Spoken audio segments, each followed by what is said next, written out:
Pues muchas gracias por vuestra atención también a este tema y ya de adelanto por vuestra paciencia con esta perspectiva académica y desde el derecho internacional público y las relaciones internacionales. Pero me parece que puede ser interesante para vosotros y para vuestra experiencia y capacitación práctica también tener una buena teoría. No sé si recordáis esa frase de un sabio de nuestro tiempo, aunque era del siglo pasado, de Einstein, ¿no? Decía, no hay nada más práctico que una buena teoría. Pues bien, la teoría no es mía, pero la que yo os voy a transmitir aquí es justamente el marco teórico e institucional sobre el que se nutren los estándares sobre empresas y derechos humanos, que es un marco de estándares que ha nacido pues en el año 2011, fruto de una evolución que se había producido hasta esa fecha y que son estándares universales. Por eso os hablo desde el derecho internacional público. Os voy a hacer referencia al papel de las organizaciones internacionales, como la Organización de Naciones Unidas en este ámbito, pero también de la Unión Europea, y a que vosotros conozcáis cómo se inserta este marco de estándares hoy en todo el mundo. Y no solamente aquí en una empresa local o una pyme que puede verse pues hasta un poco inquieta, es decir, cómo me conciernen a mí estos estándares o estos principios rectores. Así que vamos a ir haciendo esas referencias desde el plano universal al local hasta que vosotros pues hagáis la reflexión de por qué a mi empresa o por qué en mi grupo de interés o por qué en mi comunidad es importante tener en cuenta este marco nuevo sobre empresas y derechos humanos. Y antes de dar a la presentación voy a indicaros que me gusta pues, proporcionar información y recursos sobre este tema. Me parece importantísimo que conozcáis este centro de recursos que nació de una iniciativa de un conjunto de organizaciones de la sociedad civil, lo que se llama una ONG, ¿no?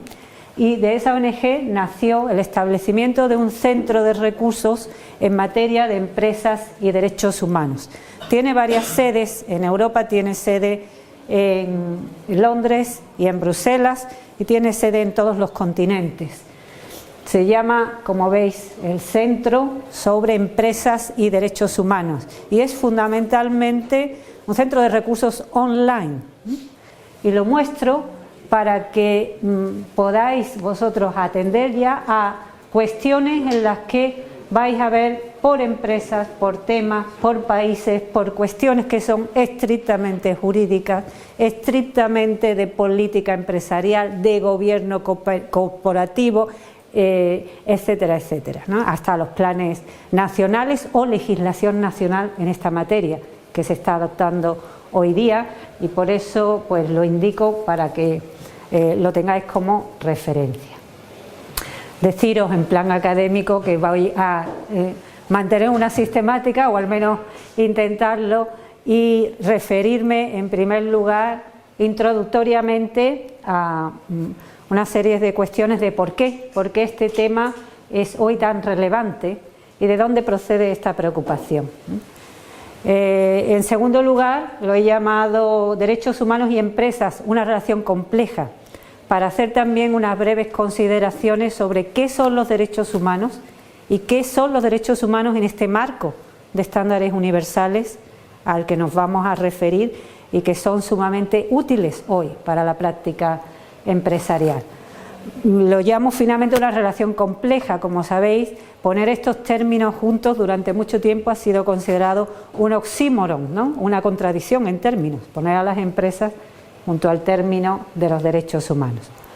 A continuación me voy a referir al origen de estos principios rectores, su origen institucional en la ONU y de dónde procede toda esa iniciativa, para pasar a analizar el contenido de los principios rectores que se articula en tres pilares. Ya habéis tenido unas referencias en clases previas, son los pilares proteger, respetar y remediar, ¿no? Es el logo que hay que aprender, pero esta forma de enunciado contiene responsabilidades, obligaciones muy precisas para los actores concernidos, empresas y estados.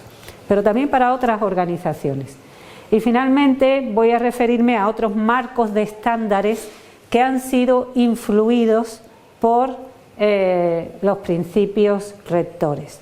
Desde una perspectiva, digamos, económica o economicista, este contenido tendría que ser parte de lo que hoy llamáis vosotros compliance, dentro de la división, articulación o funcionamiento empresarial. Y como vamos a entrar ya en la introducción, también os quería decir que esta perspectiva de los derechos humanos es la que proporciona desde un enfoque jurídico un fundamento ético a la actividad empresarial. O sea que la actividad de las empresas y la economía ética de la empresa es el fundamento que el Derecho Internacional de los Derechos Humanos también otorga desde un enfoque jurídico, un enfoque normativo. Y ello ha incidido, aunque esto sea difícil quizás de entender desde la práctica corporativa, en que la responsabilidad social está cambiando de piel, está cambiando de su concepción original a una normativización progresiva, a tener cada vez progresivamente contenidos normativos. En cuanto a la dimensión ética de la empresa, sí que quiero yo citar hoy aquí a la que es la gran reputada y sabia conocedora de este tema, que es la profesora Adela Cortina de la Universidad de Valencia, que nos ha recordado que Adam Smith no solamente escribió La riqueza de las naciones, también escribió la teoría de los sentimientos morales, porque Adam Smith era un filósofo moral y se refería a la contribución de la empresa al bienestar humano, al bienestar de la persona. Como sabéis, era una fundamentación de una sociedad liberal en su propia articulación filosófica y como contribución de la empresa a la libertad del ser humano, pero también a su bienestar humano, y no hay que olvidarlo. De tal manera que con esta concepción lo que se trata también es de presentar que la ética expresada en los valores de los derechos humanos y positivada jurídicamente hace que nosotros consideremos que los derechos humanos y la ética son rentables. Es decir, que para vosotros este aprendizaje y la profundización posterior que podáis hacer en este tema llevará a que veáis en la práctica que una política de derechos humanos da a una empresa una ventaja competitiva. Que una política mantenida, implementada, supervisada y siguiendo este marco de estándares constituye para las empresas una innovación y hace que desarrollen productos con un modelo de negocio que le da una ventaja competitiva en el mercado, que genera confianza, que aumenta su reputación o su prestigio. Y precisamente no hacerlo y no posicionarse puede o lleva en la mayoría de los casos a lo contrario. Para ello no hablamos aquí de planteamientos maniqueos, del bueno, el malo, del blanco y el negro. Hablamos de transición hacia marcos jurídicos, marcos de estándares, marcos institucionales que por supuesto requieren de tiempo, requieren de formación, requieren de capacitación, requieren de conocimiento y de una nueva conciencia. En el marco de la Unión Europea es donde esta conciencia está siendo más avanzada, pero por supuesto pues España tiene su identidad y sus características peculiares y aquí pues estamos avanzando más en el ámbito de las empresas multinacionales que de otro tipo de empresas que han sido estas empresas multinacionales parte de este proceso desde el inicio. Paso a explicaros la introducción. La preocupación por adoptar un marco de estándares universales sobre la responsabilidad de las empresas y los derechos humanos surgen de los graves abusos, gravísimos abusos de la actividad empresarial en décadas recientes. Catástrofes que provocaron que las organizaciones de la sociedad civil que ONGs y defensores de derechos humanos plantearan reclamaciones respecto de la situación de indefensión y la impunidad de tales hechos. Entre esas graves catástrofes se puede recordar la catástrofe de Bhopal en India, se puede recordar también la catástrofe de la Texaco Chevron en la Amazonia ecuatoriana, y se pueden comentar algunas más en las que yo no me voy a detener durante la década finales de los 70 y la década de los 80. Catástrofes que se han seguido produciendo. En el 2013, como sabéis, la catástrofe del Rana Plaza en Bangladesh, pero hay otras recientes que podríamos también comentar en términos de graves o gravísimos abusos de derechos humanos. Y mientras que la responsabilidad social empresarial ha sido adoptada como un instrumento de iniciativas voluntarias con un origen, como decía el profesor Meseguer, del siglo pasado, y que ha ido tratando de desarrollar por parte de la empresa medidas voluntarias que plantearan un retorno de la empresa a la sociedad por los beneficios que la empresa tomaba de su propia participación como agente social, pues este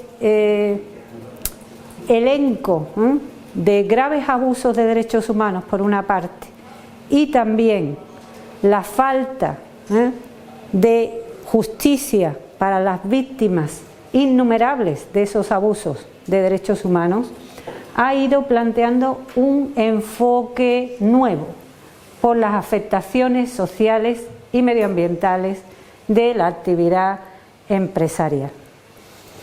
Este tema no es nuevo, este tema no es nuevo.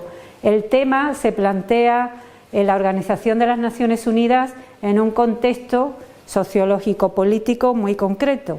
En los años 70, cuando en la ONU la mayoría de países representados en la Asamblea General de las Naciones Unidas son países en vías de desarrollo que tienen la mayoría de los votos en la Asamblea y que promueven en la Asamblea la adopción de una declaración.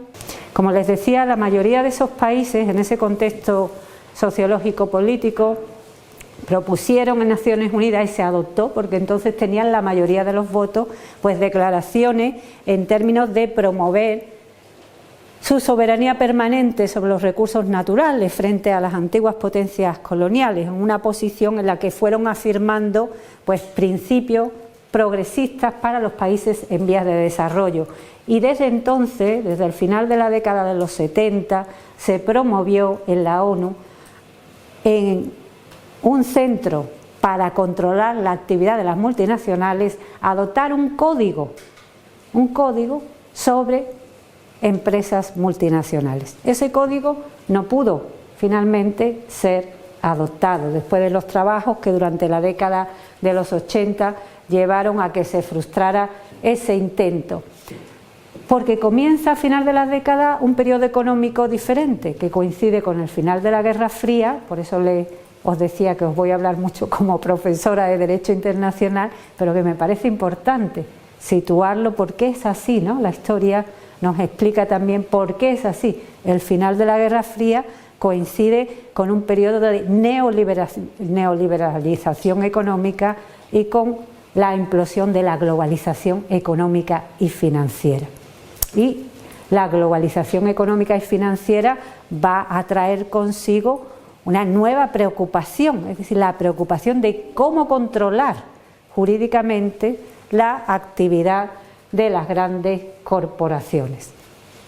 Pues esta preocupación de los años 90 ha venido en los últimos 15 años a sumarse a la proliferación actual que, como vosotros sabéis, y aunque no pensemos en ello habitualmente, conecta a una pyme, conecta a una empresa familiar con el mundo global, que son las cadenas de suministro globales.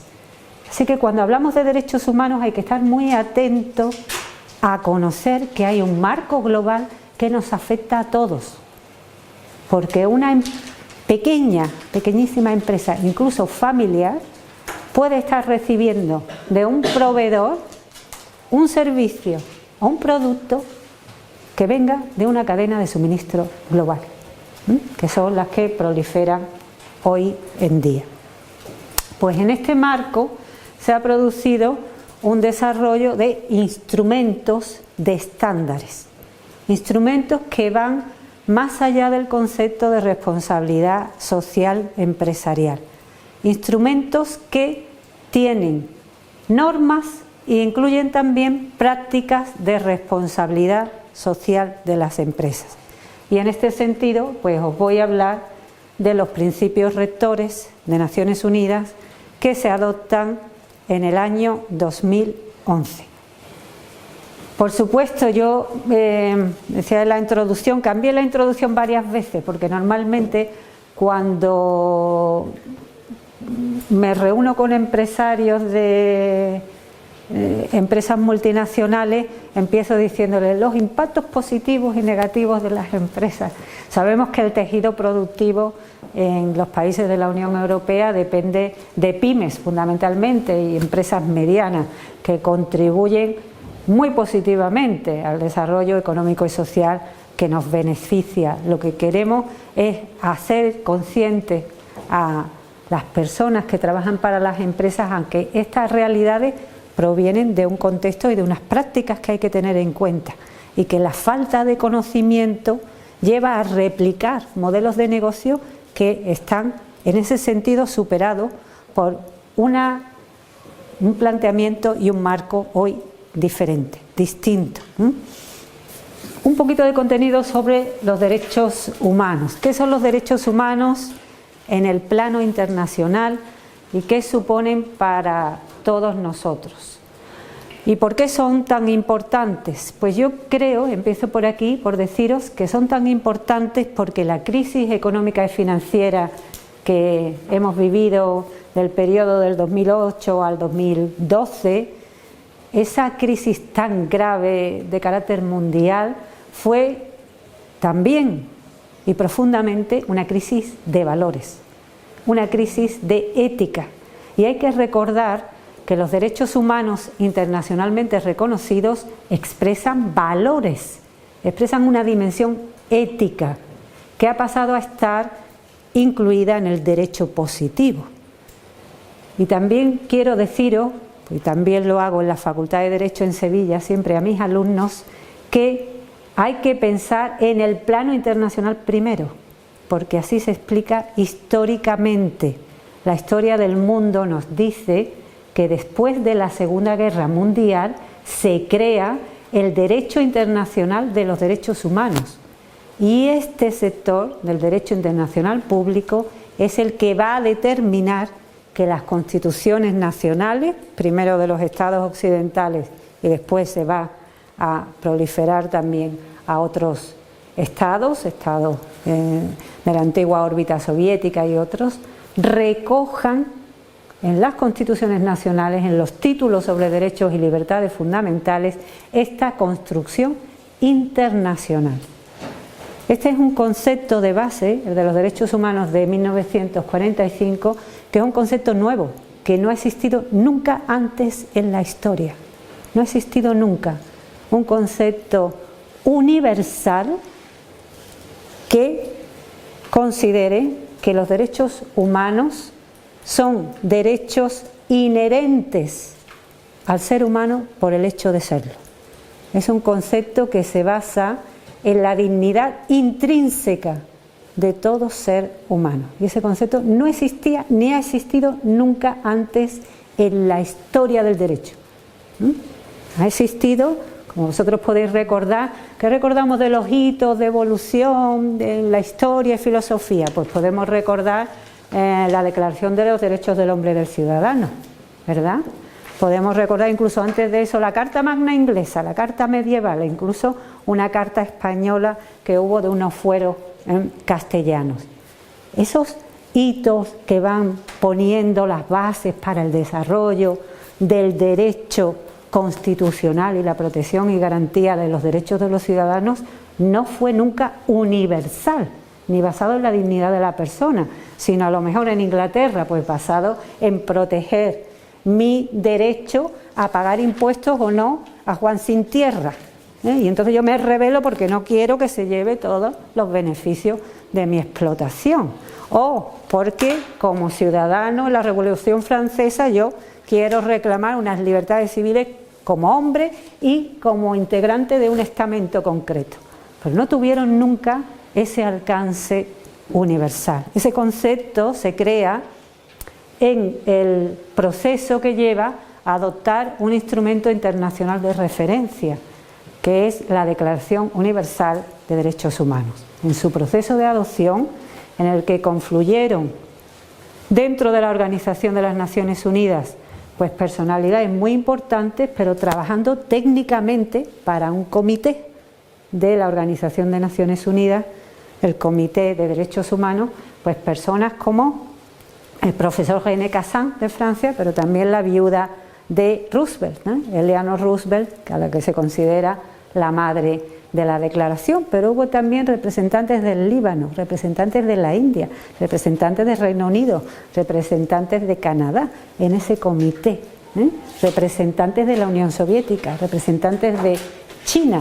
Hubo una relación del comité, por ejemplo, con Gandhi, a quien se le consultó cuál era la concepción que en la India se mantenía acerca de los derechos humanos. Y la declaración, pues por ejemplo, recoge una disposición que viene de ese intercambio con Gandhi, en la que se hace referencia también a los deberes de la persona con la comunidad, para también atestiguar que la declaración en ese sentido mantenía o recogía otras concepciones filosóficas acerca de la relación del individuo con la comunidad.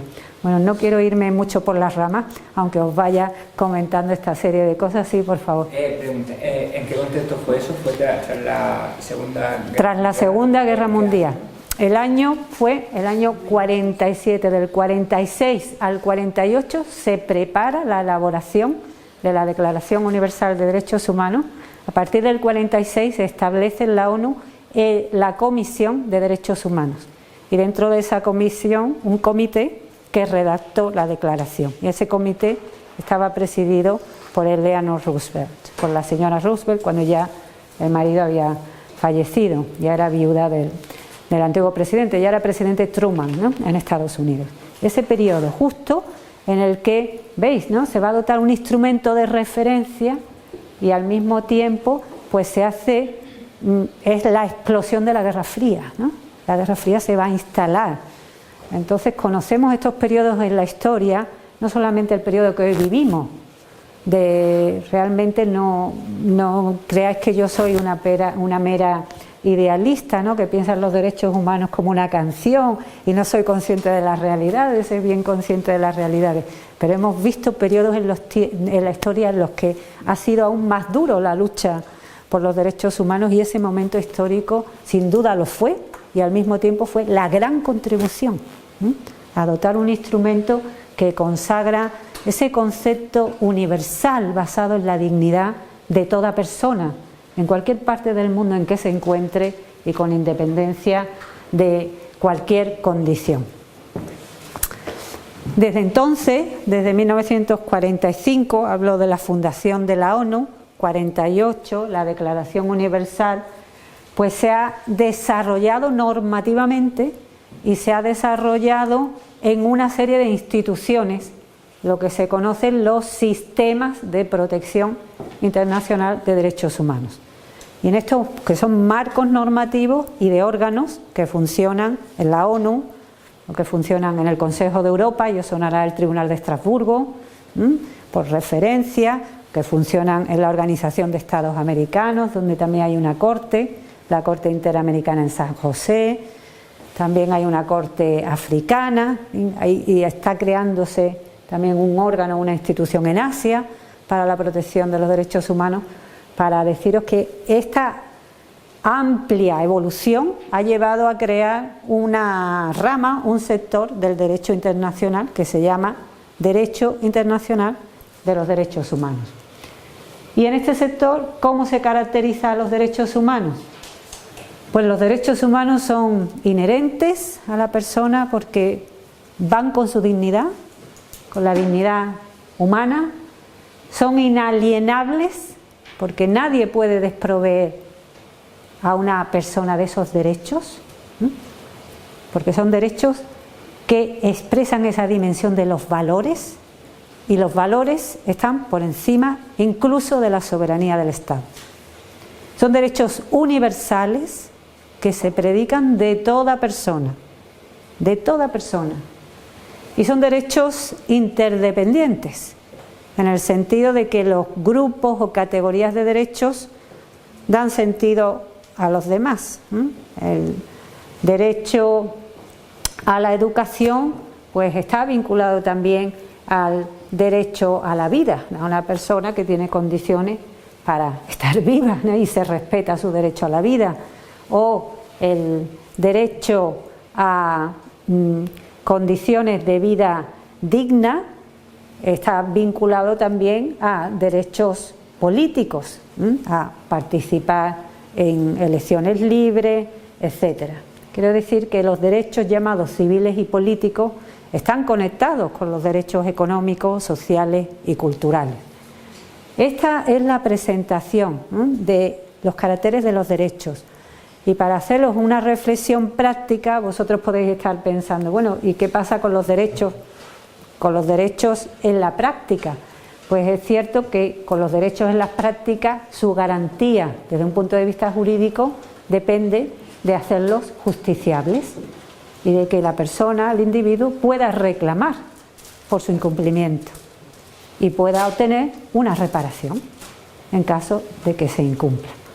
Y cuando haya vulneraciones muy graves, pues que se pueda reparar a todas las víctimas o darles alguna forma de satisfacción o de restauración del medio en el que se encontraban. Estos son un poco los instrumentos, los elementos jurídicos de este marco. A vosotros os interesará más por qué son los derechos humanos relevantes para las empresas. ¿Por qué se han convertido los derechos humanos relevantes, importantes para las empresas? Pues aquí os quiero yo preguntar a vosotros, pero primero os quiero decir pues dos cosas, ¿no? Los derechos humanos se han convertido en un elemento muy relevante para las empresas porque el propio modelo de empresa y el concepto de empresa ha cambiado profundamente. El tipo de organización, el tipo de negocio que hoy se desarrolla en estas sociedades complejas es una actividad que está expuesta, ¿no? Ramón Jáuregui, que es quien ha desarrollado el tema de la responsabilidad social empresarial en España y en la Unión Europea como impulsor, siempre habla de que esta nueva forma de empresa es como una caja de cristal, ¿no? Que está sometida a escrutinio, a controles, que la gente se asoma y ve sus contenidos, se controla su documentación, tienen sus obligaciones fiscales, está sometida a exigencias de transparencia. Es decir, es realmente un nuevo modelo de empresa. Vosotros sabéis más de esto, por supuesto, que yo. Y en ese ámbito, los derechos humanos ocupan un elemento clave para explicar su papel como agente de la sociedad. Es decir, estas empresas son agentes de la sociedad, agentes que para contribuir positivamente a la sociedad tienen como mínimo la responsabilidad de no infringir los derechos humanos. Quiere decir respetarlos. Así que estamos hablando de una responsabilidad de mínimo, pueden ir más, pero lo que establece este marco, y ya os lo dejo claro, es, como veis, de sentido común. Siendo un agente social, yo tengo la responsabilidad de no infringir los derechos humanos de las personas que con mi actividad, mi círculo de influencia o a través de mis cadenas de suministro puedan verse afectadas negativamente. En un mundo en el que predomina una economía globalizada, en un mundo en el que se dice que en el Reino Unido hay 5 millones de personas que trabajan en condiciones de esclavitud, solo en el Reino Unido, y por eso es un país donde se ha adoptado en 2015 la ley moderna contra la esclavitud, en aplicación de los principios rectores de Naciones Unidas. Estas son las realidades. Estas son las 5 millones solamente en el Reino Unido. Estas son las realidades en las que nos movemos, y por eso yo quiero hoy decir, yo vengo aquí con la perspectiva internacional, pero creo que a comentaros cosas interesantes, al menos para una reflexión. En el centro de recursos podéis ver impactos negativos de las empresas con casos reales,